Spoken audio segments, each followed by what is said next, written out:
জয় হিন্দ দোস্তো নমস্কাৰ কি খবৰ আপোনালোকৰ খবৰ নিশ্চয় ভাল আৰু মোৰো ভাল বেয়া মাজতে চলি আছে থাম্বনেল আৰু টাইটেল লিখি আপোনালোকে নিশ্চয় গম পাইছে যে যোৱা 6 তাৰিখে আমাৰ গৃহৰক্ষী বাহিনীৰ প্ৰতিষ্ঠা দিৱস আছিলে আৰু এই প্ৰতিষ্ঠা দিৱসৰ উপলক্ষে গুৱাহাটীৰ পানীখাইতিত আমাৰ ৰাজ্যপাল ডাঙৰীয়া আহিছিলে আৰু ৰাজ্যপাল ডাঙৰীয়া আহি কি ঘোষণা কৰিলে অসমৰ গৃহৰক্ষী বাহিনীৰ ভৱিষ্যতৰ কিছু সুবিধা প্ৰদানক লৈ তো আহক আমি এই নিউজ পেপাৰৰ কাটিংটো চাই লওঁ ইয়াতেই সবিশেষ লিখা আছে যে আমাৰ ৰাজ্যপালে আমাৰ গৃহৰক্ষী বাহিনীৰ বাবে কি প্ৰদানৰ ক্ষেত্ৰত গুৰুত্ব দিছে তো ইয়াতে লিখিছে যে ৰাজ্যখনৰ গৃহৰক্ষী আৰু অসামৰিক প্ৰতিৰক্ষা বাহিনীটোক অধিক উন্নত কৰি তুলিবলৈ ৰাজ্য চৰকাৰে সৰ্বোত্তোপকাৰী ব্যৱস্থা গ্ৰহণ কৰি আহিছে।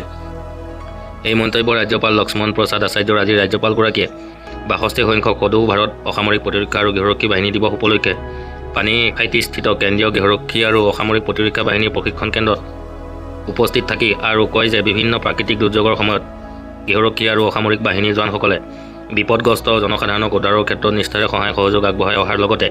বৰ্তমান সময়ত ৰাজ্যখনৰ আইন শৃংখলা ৰক্ষাৰ ক্ষেত্ৰতো সংগঠনটোৱে বিশেষ ভূমিকা লোৱা দেখা গৈছে। ভাষণ প্ৰসংগত তেওঁ অসমৰ গৃহৰক্ষী বাহিনীৰ জোৱানসকলৰ বাবে অন্য আৰক্ষী বাহিনীৰ দৰে সুবিধাৰ ব্যৱস্থা গ্ৰহণ কৰিবলৈ দেশৰ প্ৰধানমন্ত্ৰী নৰেন্দ্ৰ মোদী আৰু গৃহমন্ত্ৰী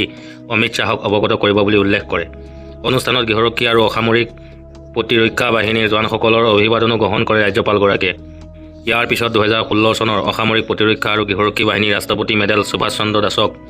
আজি ৰাজ্যপাল লক্ষ্মণ প্ৰসাদ আচাৰ্যই প্ৰদান কৰাৰ লগতে গৃহৰক্ষী আৰু অসামৰিক প্ৰতিৰক্ষা বাহিনী 2023 বৰ্ষৰ বিশেষ পাৰদৰ্শিতা বঁটা হুছেইন আলী, কৰ্ণেশ্বৰ কেলিং আৰু হাবিবুল ৰহমানক ৰাজ্যপালগৰাকীয়ে প্ৰদান কৰে। অনুষ্ঠানত গৃহৰক্ষী বাহিনীৰ জোৱানসকলে প্ৰাকৃতিক দুৰ্যোগৰ সময়ত কেনেদৰে ৰাইজক উদ্ধাৰ কৰে সেই সন্দৰ্ভত আখৰা প্ৰদৰ্শন কৰে। দিৱস উপলক্ষে আয়োজিত অনুষ্ঠানত ৰাজ্যৰ আৰক্ষী সঞ্চালক প্ৰধান GP সিং, মহানগৰ আৰক্ষী আয়ুক্ত দিগন্ত বৰা,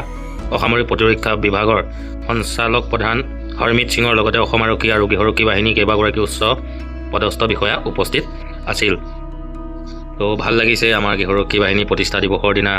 ৰাজ্যপালগৰাকীয়ে বহুত এটা সুন্দৰ মন্তব্য প্ৰদান কৰিছে। আগন্তুক দিনত যাতে আমাৰ গৃহৰক্ষী বাহিনীৰ যাতে সকলোৱে যাতে আৰক্ষীৰ দৰে সুবিধা পায় সেয়া আমি আশাৰে বাট চাই ৰ'ম। ৰাজ্যপাল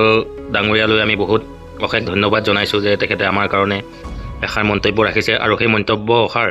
যাতে ভালকৈ পালন কৰে তাৰে কামনাৰে আমি বহুত বাট চাই আছোঁ। আৰু আপোনালোকেও ভিডিঅ'টো যিমান পাৰে বন্ধুবৰ্গৰ মাজত শ্বেয়াৰ কৰি দিয়ক আৰু যদি মোৰ চেনেলটোলৈ নতুনকৈ আহিছে তেতিয়া চেনেলটো ছাবস্ক্ৰাইব কৰি লগতে থকা বেল আইকনটো প্ৰেছ কৰি ল'ব আৰু কিন্তু আপোনালোকে